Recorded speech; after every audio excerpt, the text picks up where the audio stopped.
Welcome to AV news. Sangareddy మాజీ MLA Jaggareddy జన్మదిన వేడుకలు పటాన్చెరు నియోజకవర్గంలో ఘనంగా జరిగాయి.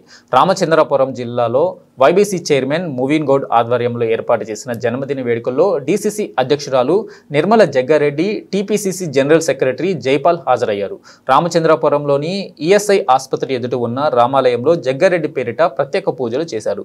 ఆలయం ఆవరణలో మొక్కలు నాటారు. అనంతరం ఈఎస్ఐ ఆసుపత్రిలోని పేషెంట్లకు పండ్లు పంపిణీ కార్యక్రమం నిర్వహించారు.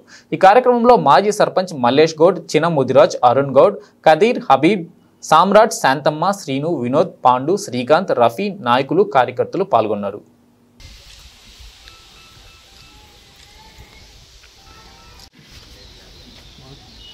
తూర్పు జయప్రకాష్ రెడ్డి గారు మాకు గతంలో ఎమ్మెల్యేగా పనిచేసినప్పుడు ఎన్నో సందర్భాలలో బాగా అభివృద్ధి కార్యక్రమాలు నిర్వహించి ఆయన అభిమానులు చాలామంది ఉన్నారు. ఈరోజు ఆయన బర్త్డే సందర్భంగా ఇక్కడ కార్యకర్తలు, నాయకులు అందరూ కలిసి వచ్చి వారి బర్త్డే సందర్భంగా పనులు పంచడం జరిగింది. మరి ఆయన 100 సంవత్సరాలు ఎప్పటికీ ఆరోగ్యంగా ఉండాలని మనసారా అందరూ కోరుకుంటూ ఈ కార్యక్రమానికి వచ్చిన అందరికీ ధన్యవాదాలు.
అరుణ బీపీ